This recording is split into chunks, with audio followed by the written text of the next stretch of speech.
At a press conference held on July 10, 2025, the world stopped to hear a statement that fell like a bomb in the global geopolitical scenario.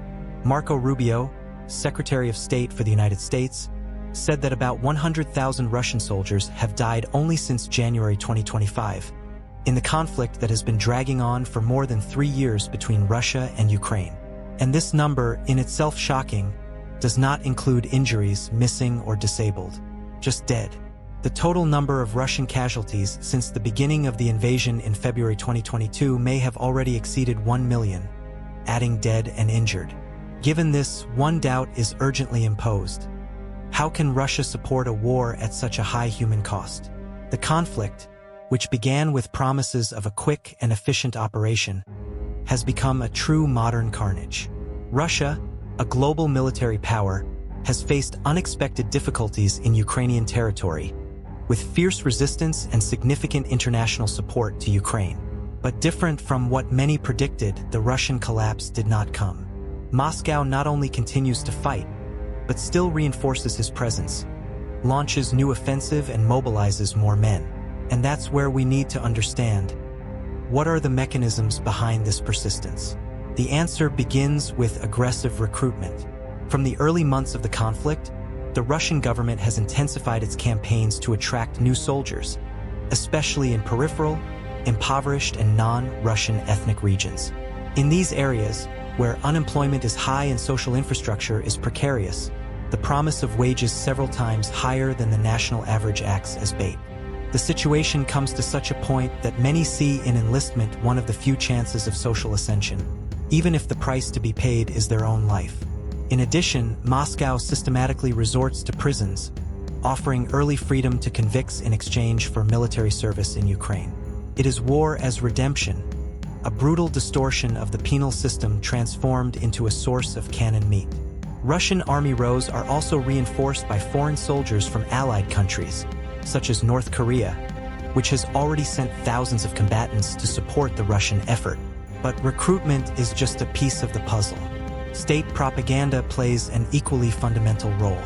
Kremlin controls almost every communication channels, shaping the war narrative as an existential mission, where the fate of the Russian homeland is at stake.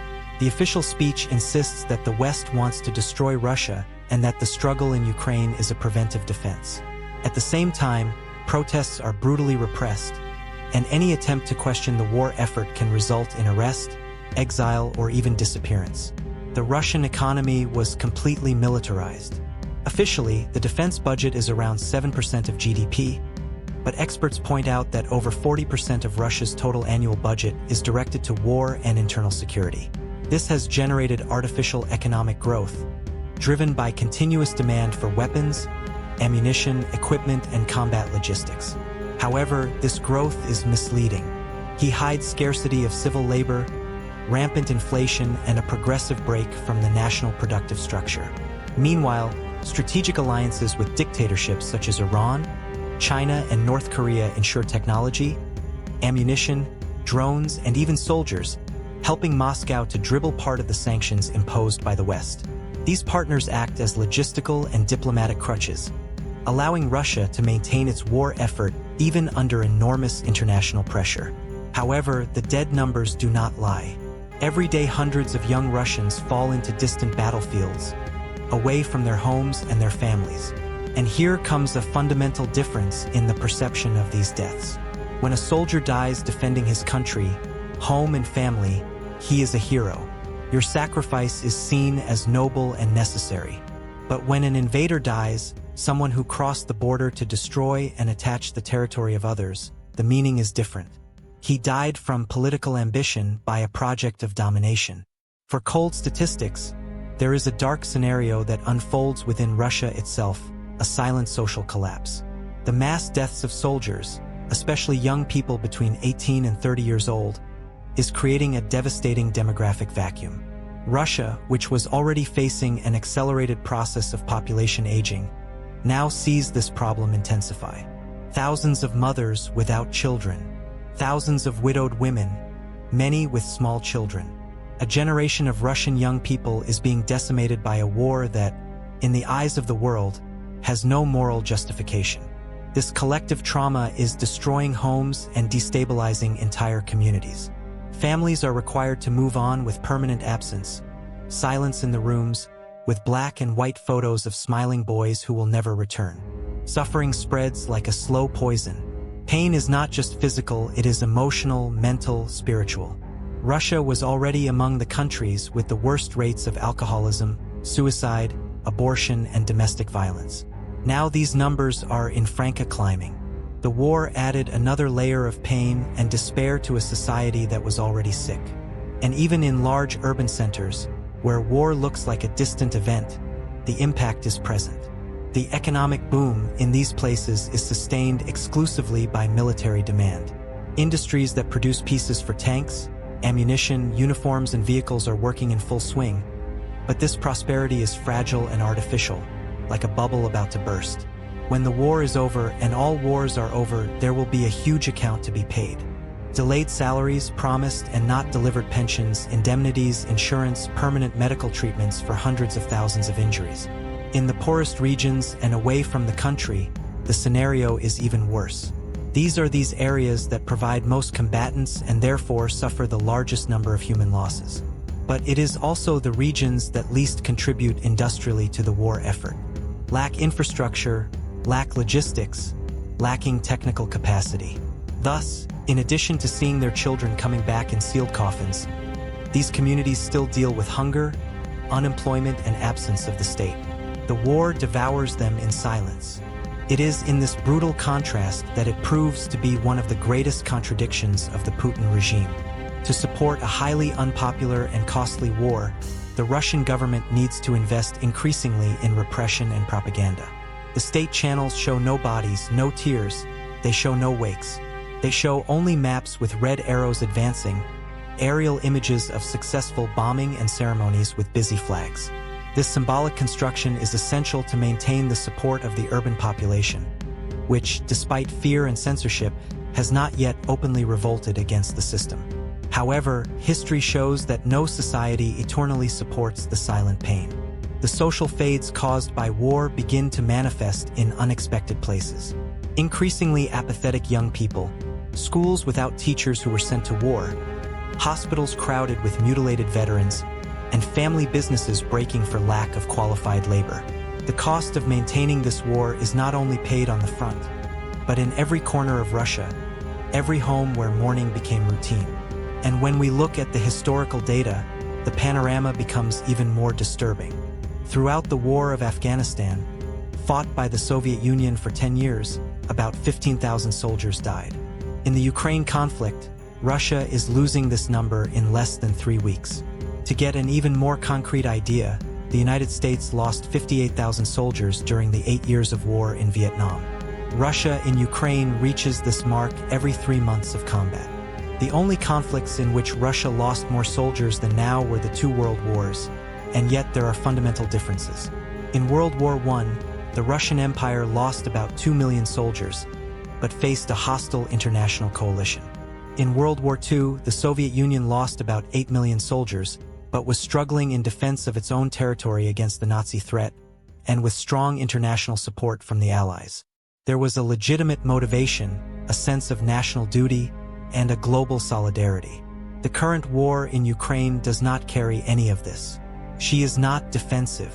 It is expansionist. There is no global support, only marginal alliances with isolated dictatorships. And popular motivation is virtually non-existent, forcibly kept by financial incentives, fear, and repression. What leads us to an existential dilemma? How long will Russia keep this death system working? The question that hangs on analysts, military experts, and even ordinary citizens around the world is simple, direct but brutal. How many bodies will be needed until Russian society says enough? The Vladimir Putin-mounted war machine continues to function like a clock, but a macabre watch that marks the time with blood. The gears are lubricated by repression, propaganda, promises of money, and patriotic lies. However, there is a limit. Every structure based on pain and fear begins to fragment when the coffins reach the hills, when mourning accumulates, when the silence of losses surpasses the noise of military hymns. Soldiers' motivation also goes into check. Defend your home, your family, your land, This is a cause for which you fight fervor, instinct with the heart. But invading, killing, and dying of foreign lands, under the orders of a distant and cold regime, is something that few can do genuinely. And the more time goes by, the more young Russians realize that they are not protecting their country. They are serving as a tool for the imperialist delusions of a government that sees them as disposable numbers. Comparison with Ukrainian resistance further reinforces this contrast. When a man dies defending his village, his street, his son, he is seen as a martyr. Your memory is honored, your cause is understood.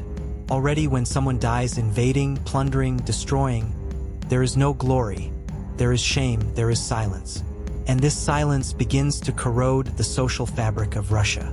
Propaganda attempts, at all costs, to support the narrative of a holy war from a crusade against the decaying West. But the reality of mourning, amputations, post-control suicides, and helpless widows cannot be eternally hidden. The internal pressure grows. The military pension system is on the brink of collapse. Thousands of wounded soldiers wait for treatments that never come. Families who lost their children have not yet received the promised compensation.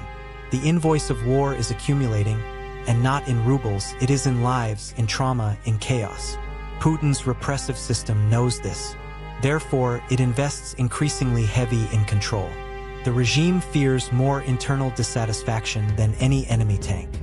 And ironically, this constant fear is what maintains power in the hands of the few. It is a vicious cycle. The more soldiers they die, the more lies need to be told. The more lies, the more repression. The more repression, the more despair. And all this in the name of a war that, deep down, no one else wants to fight. And while the West watches from outside, seeking diplomatic departures and ceasefire negotiations, the machine of grinding people continues to spin. It is a war where each month is equivalent to thousands of deaths. Each decision made in a Kremlin cabinet turns into blood in the trenches. And all this raises a disturbing question. Is Putin willing to sacrifice an entire generation of Russian young people just not to admit defeat? Declaration of Marco Rubio. The U.S. Secretary of State stated that about 100,000 Russian soldiers have died only since January 2025 in the war against Ukraine. Total Russian casualties. It is estimated that since the beginning of the war, in February 2022, Russia has suffered almost 1 million casualties between dead and injured. Central doubt. The big question raised is how Russia can maintain an invasion war at such a high human cost. Russian support mechanisms. Russia continues to fight through aggressive recruitment, including prisons, financial incentives, support from allies, North Korea, Iran, China, and a strong advertising apparatus.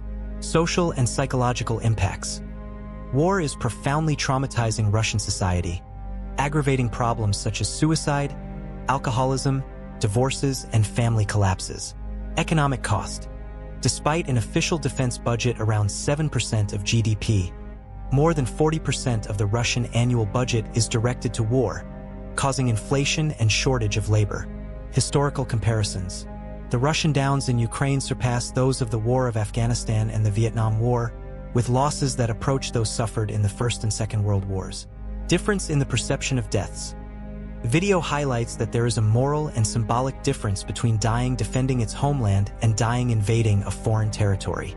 Demographic crisis. With high mortality among young combatants, Russia faces an aggravation of its population aging and future social crisis.